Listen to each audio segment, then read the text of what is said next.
Assalamualaikum dan selamat malam. Saya Faiz and sekarang ni korang dalam Seram di Bilik. And Seram di Bilik ni kita akan berkongsikan cerita mistik, seram, misteri Nusantara.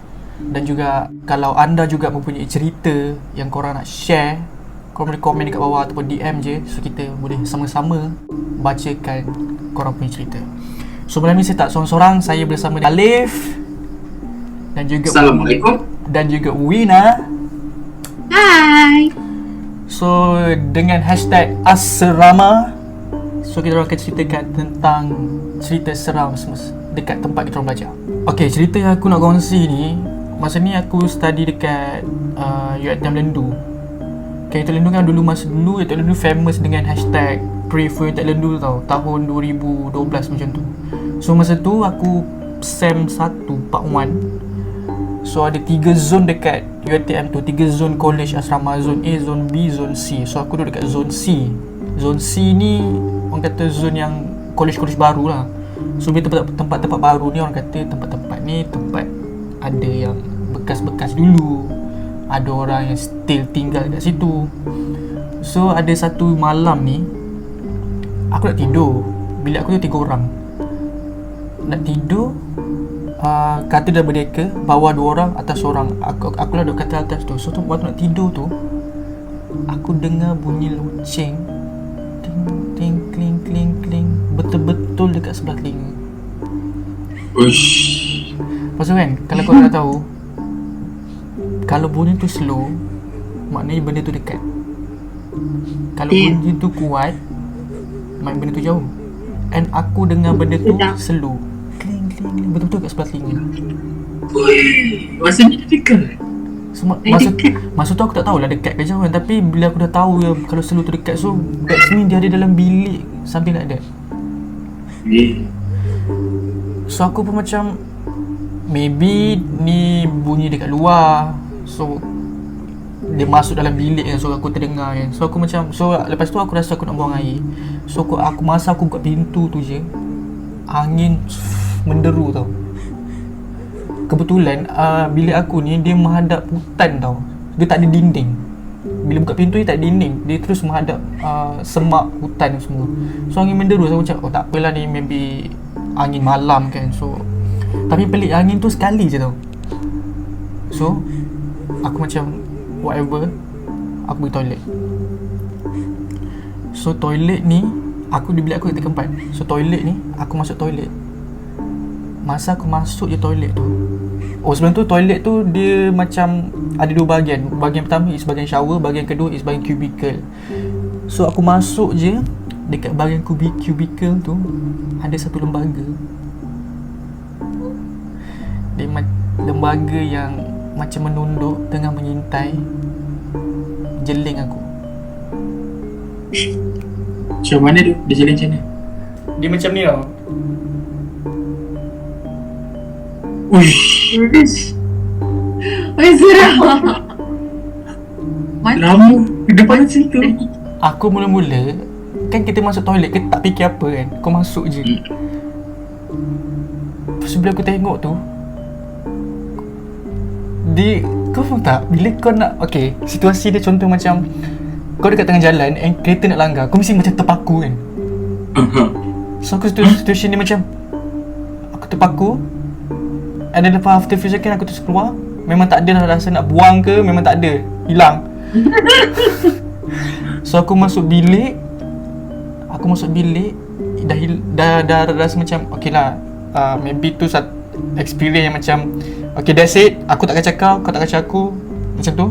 So waktu aku nak tidur tu, katil double decker kita orang ni dekat sebelah tingkap. And waktu nak baring tu, tingkap terbuka, tingkap 4 tau. Masa aku tengok kat luar, lembaga tu dia macam nenek. Dia betul-betul ada dekat tingkat atas sekali, dekat tangki.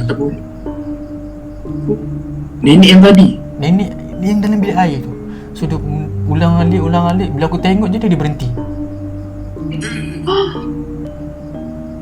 So orang cakap juga, kalau kita nampak benda tu, maknanya dia tahu kita nampak dia. Nenek tu tahu kau tengah pandang dia? So aku rasa macam tu lah. Okay, cerita ni berlaku masa tu I belajar dekat asrama. Okay, so tu student lah, kita sebagai student. And then masa tu I ingat I balik daripada Koko. Okay, so balik daripada Koko. And then I balik bilik roommate I tak siapa ada dalam bilik tu. Macam I seorang je lah yang tidur kat bilik tu. I suruh roommate I keluar masa tu. So saya lah balik Koko, penat nak tidur. Time biasanya Koko ni settle like around 6:30 nak kat pukul 7 lah.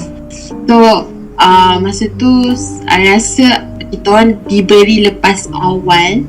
So lepas awal I rasa dalam round 6 kot balik. So masa tu I seorang je dalam bilik. And then I terus baring nak tidur. Then I duk main phone, lepas tu tidur. And then masa tidur tu tak adalah macam penat, tapi tidur yang macam separa sedar. Okay, sebab I sedar masa I tidur tu position tangan I pula macam terbuka macam tu. Tergantung lah. Keluar dari tilam katil macam tu lah, macam terlentang macam tu lah. Lepas tu masa tengah tidur tu, tangan I yang dekat katil tu keluar tu, nampak rasa macam something tengah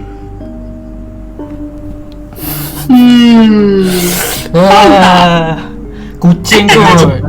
right. Kucing lalu kot. Right. Bukan kucing. Tak ada kucing dalam bilik I. Tak ada. Dia tak ada rasa macam bulu. You feel the rasa tu macam something, ada benda lalu kat tangan you bagi rasa. Macam tu lah. Lepas tu I macam ignore je lah benda tu sebab I penat, I tak larat, I nak tidur je. And then I macam tersedar lagi. Ni I tersedar ni sebab apa tau? Sebab I dapat rasa ada gigitan dekat jari I. Gigitan? Satu tengah terlentang kan, tengah terkeluar macam ni. Macam ada something big jari I. Tapi I tak rasa macam dia gigit macam ni. Dia gigit macam macam tu lah. Macam tu.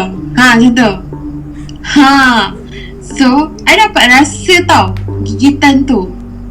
Bila kita rasa tu, terus rasa macam nak, kita rasa tersedar and nak bangun. Tapi I tak tahu kenapa I tak boleh nak bangun.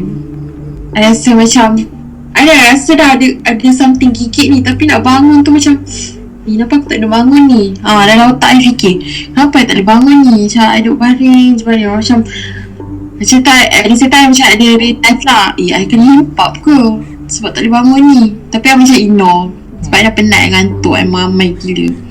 So I just cakap, okay tak apalah. Lepas tu sekali I datang dengar roommate I balik. So masa roommate balik tu, time tu dah nak dekat masuk isyak dah kot.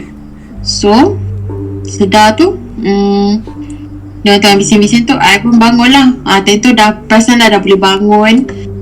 Macam okay tak ada apa. Dan fikirlah, apa yang jadi tadi kan? Macam siapa benda tu kan? Macam I dapat ingat, I dapat tahu. Macam I rasa that moment is not, bukan mimpi. Dia macam real. Tak moment tu. Dia ada lagi ke? Happen banyak kali ke? Tak. Ni memang masa tu je lah. Lepas tu dah tak ada apa dah. Sebab I busy dengan final semua. So jarang balik bilik pun just untuk tidur. Tapi that time I memang ingat kejadian tu. Sebab itu paling pelik. Macam lepas tu fikirlah macam bila bangun tu, tengoklah jari. Memang betul ada kesan gigitan kat jari. I rasa kan Mina, dia nak kejut you sebab you tidur waktu maghrib. You balik mandi tak lepas pokok tu? Tak. Kejap. Tiba-tiba terlelap. Dia tak tahu nak kerja macam mana. Kena gigit baru dia. So lepas jangan tidur waktu maghrib. Tak elok. Okay, untuk cerita aku pula, okay, sebenarnya waktu belajar ni actually banyak benda-benda pelik yang pernah aku alami ketika belajar dulu. Dan satu kisah seram, cerita pelik yang aku ingat sampai sekarang, waktu tu tahun 2000, sekitar tahun 2012 lah, 2013 macam tu. Waktu tu aku tengah belajar dekat satu college universiti tempatan ni dekat Sepang, Jalan Jenderal. Kita dia bermula apabila, okay, waktu tu aku belajar ambil jurusan Masscom, dan satu SEM ni kita orang kena ambil subjek fotografi, photocom.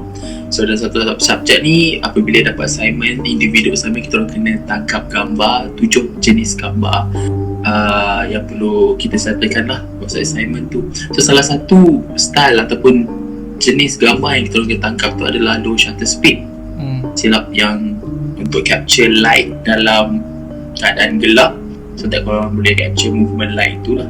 Itu salah satu requirement untuk assignment tu. So nak dijadikan cerita, aku dengan kawan-kawan aku 4 orang, kita orang decide untuk shoot waktu malam. Waktu malam kita orang decide pilih tempat lain depan. Okay, untuk college aku ni, untuk pengetahuan korang, ini merupakan tempat yang terpencil, rural area dekat Sepang tu, Jalan Jenderal tu.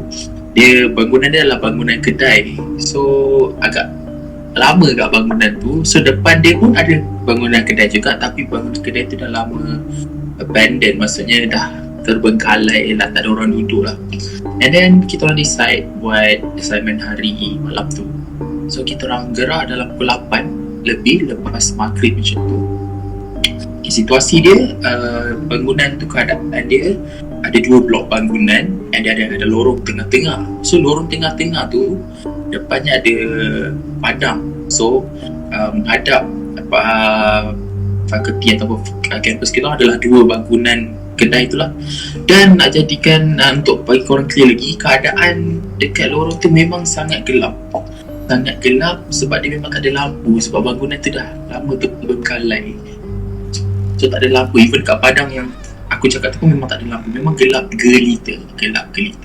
So kita orang decide untuk tak gambar kat situ pukul 8 macam tu. Okay, 4 orang, okay, kenal aku, Q, Julia dengan Dani, tak silap aku, Dani.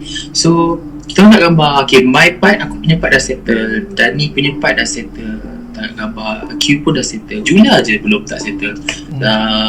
Untuk settlekan lah satu jenis apa tu yang low shutter speed tu. Lepas tu time last kali Julia nak ambil gambar tu, so dia gunakan member aku tu Q. Ni model lah.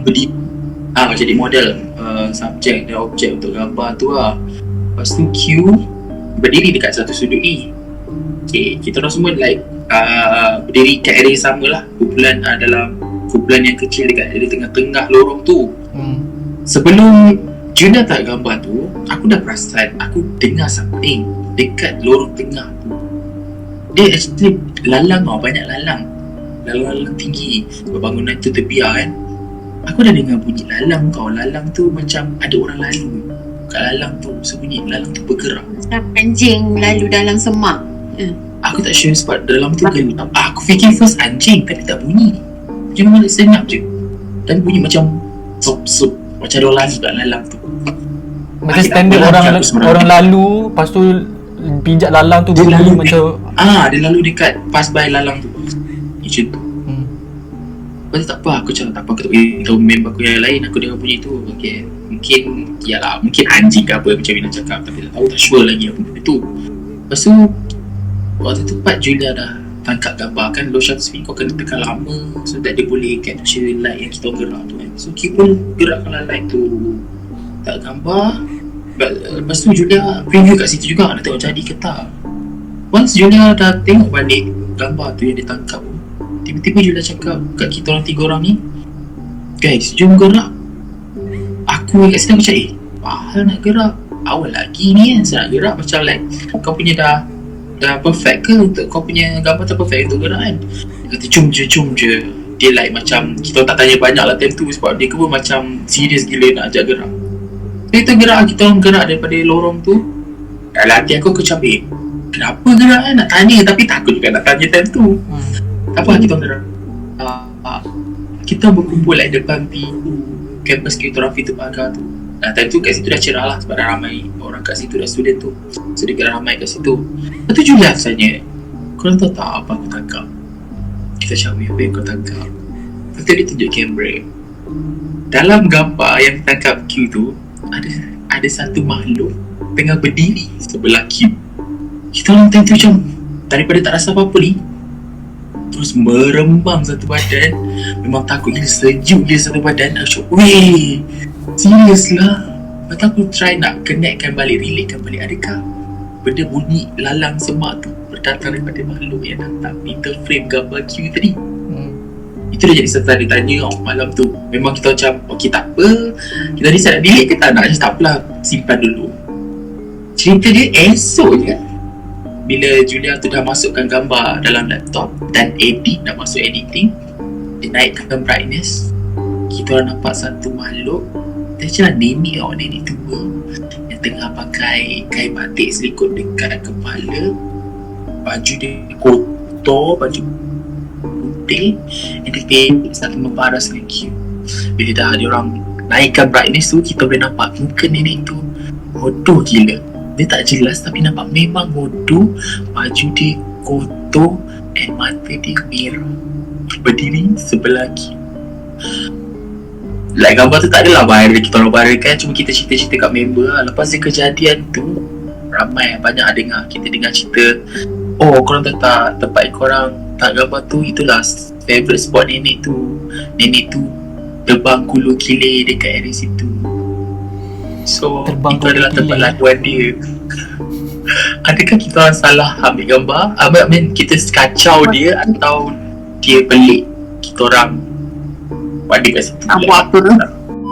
Okay guys, kalau korang pun ada cerita-cerita yang korang nak share dengan kita orang, korang boleh je DM ataupun komen je dekat bawah. So kita akan buat lagi banyak lagi. Maybe kalau korang minat dengan seram di bilik, so kita akan buat banyak lagi. So thank you Alip, thank you Wina, Thank you Faiz, thank you di bilik.